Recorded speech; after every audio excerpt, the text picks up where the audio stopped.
Good day, everyone. This is Kingsley Abedi, and of course, we all know the Nnamdi Kanu, the leader of the proscribed indigenous people of Biafra, has been given a life sentence by the Federal High Court under this Justice James Omotosho. Now, how does this relate to stock market?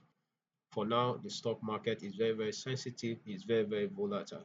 If you ask me, I will advise you, not to invest in the stock market at this moment because of three major reasons. One, this particular ruling. I'm going to play this video and you see that definitely some sections, especially the Igbos, are not happy with the judgment. So it means that there is no stability in the country. And secondly, the rising insecurity in the country. And of course, with the rising insecurity, investors will not be confident to put money in the Nigerian stock market at the moment. Then the thirdly, which is also a very important reason, is the ongoing US Congress on the declaration of Nigeria as a country of particular concern. We really don't know what will be the outcome after the progress, but for now, if you ask me, just hold your cash and wait for the dip, before you buy your stocks. Right, so I'm going to play this video. It shows two parts. Now, what Nnamdi Kanu's team is saying, and of course what the federal government representative is also saying. So there are different views in this video, but please just watch. Thank you. Today will forever live in infamy. Today is the only day I have witnessed a man being convicted for mere buffering, for what he said from his mouth, not what he did with his own hands. The verdict is not consistent with the evidence laid before the court. The sentence is overbroad, cruel, and unusual. How can you convict a man for making mere broadcasts from a location that was never named, and he never tied that broadcast to any single incident of violence, or even someone slapping someone, not to talk of terrorism? He did all this. He didn't lay any evidence. I don't know where this whole verdict can be grounded in law, logic, or facts. We disagree with the judgment vehemently, and we are going to fight it from here onwards until justice is done.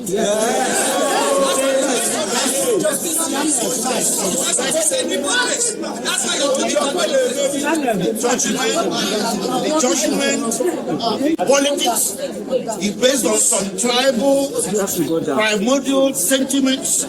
Just because Nnamdi Kanu is Igbo, an Igbo man has become the person in Nigeria that should be trampled upon. I'm not saying this because I'm Igbo. I'll say it for the house of Yoruba who gets trampled upon. But today we saw an Igbo man being trampled upon, and by God Almighty, we are not going to allow it. It will not stand. Nobody is going to trample on me. Nobody is going to trample on Nnamdi Kanu. Nnamdi Kanu is not a terrorist. He's a man that was pursuing change. To pursue a separate nation of yours is not a crime. So in Nigeria today, if somebody says don't be silly, you get convicted. Nnamdi Kanu may broadcast, and so what? And you convict him for terrorism for mere words. In the Federal Republic of Nigeria, what kind of precedent is being laid? So from here, we are heading to the Court of Appeal. The Court of Appeal is the only court in this country, or the next court in this country, that sits as a jury. We are going to approach justices there to check out what happened in court today. And we are pretty sure the justices will agree with us that today was the symbol of the travesty of justice that everybody has been suspecting all along. If the Court of Appeal disagrees with us, we head to the Supreme Court. But by God Almighty, Nnamdi Kanu is not going to stand convicted. It's going to get overturned. Thank you. First of all, I want to talk to the Igbos that nobody should take laws into your hand. I'm assuring you, this judgment is predicated on anger. Thank God that the judgment was streamed live and everybody watched it. You will see the anger in delivering the judgment, and it's not predicated on law. Now, I also want to let you know that this charge that the investigation that gave rise to this charge was not investigated because Mazi Nnamdi Kanu's purported statement, was rejected by this court. And they did not tender any document as investigation report. That is to say, the investigation was not, the offense was not investigated.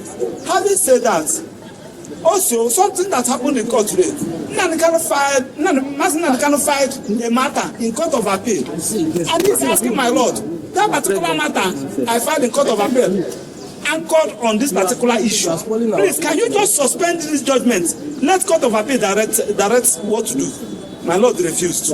Now, on the issue of anger, you journalists will bear with Mazi Nnamdi Kanu that government, Nigerian government, and the judiciary are not fair to Mazi Nnamdi Kanu. What do I mean? Nnamdi Kanu was given judgment by court of appeal. Federal government refused to comply with that judgment given by court of appeal until after 8 days before they appeal against it. When we get to the Supreme Court directed prosecution on what to do.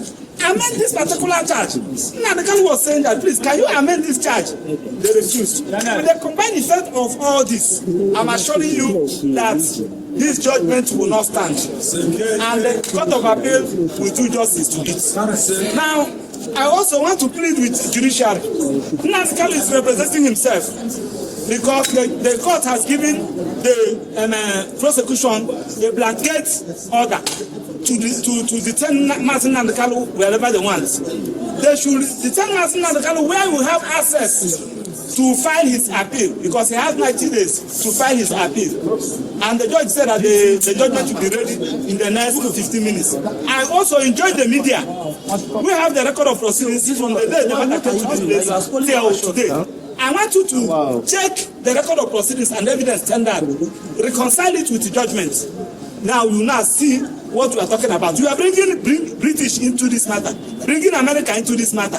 You are now trying to so that the British and America will be against Mazi Nnamdi Kanu. Something that was not an issue, that was never tendered, that was never given evidence on, and they are raising the issue. So this is a judgment against the Igbos. This is a judgment against the good people of Southeast. And it's because of Mazi Nnamdi Kanu is an evil. You cannot give this kind of judgment to a northern. You cannot give it to a southwestern. You cannot give it to another tribe in Nigeria apart from the Igbos. And we are going to start against it, because it has happened in this country against some other persons, including Abiola. The Igbos join hands together to fight against it. Why should you be our own time and everybody's sitting and acting? It's unfair. We started this trial.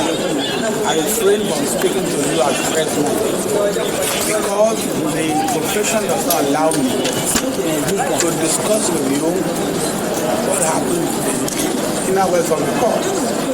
The profession does not allow me to tell people what happened in court. But today, we have come to a final end. Just this guy, your head inside. Bend down small. And therefore, Nigerians head is empty. Yeah, this inside the show. One way or the other, I appreciate the judiciary.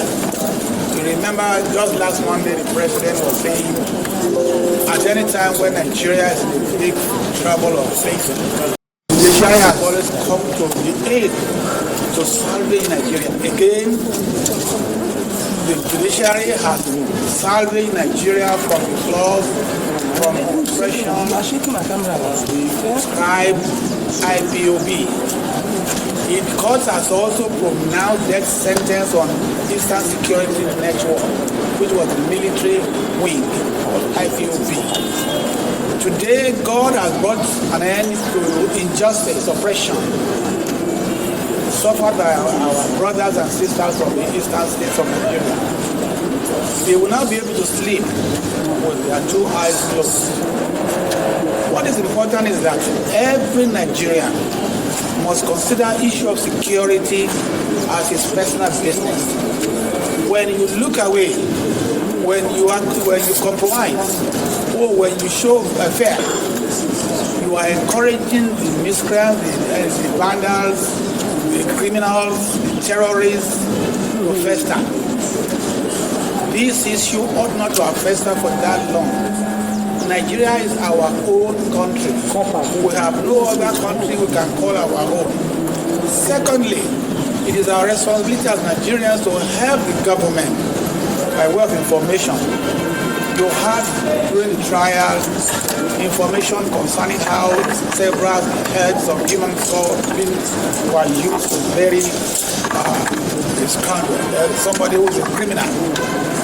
So just because people were afraid, we all must be courageous enough to confront terrorism, criminality, and all sort of things.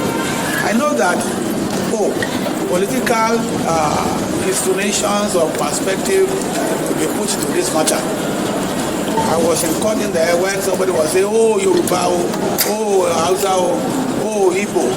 We are all Nigerians. We must love one another. We must not compromise the security of the country on the basis of those modern sentiments. So I congratulate Nigeria today for seeing the end of this, and let it be a warning to those who may think they are bigger than Nigeria. Nigeria is bigger than every one of us.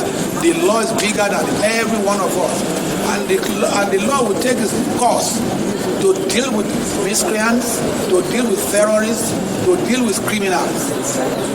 You know, all of us are victims when we keep quiet. All of us are victims when we don't do what we ought to do. Therefore, let everybody be a Nigerian.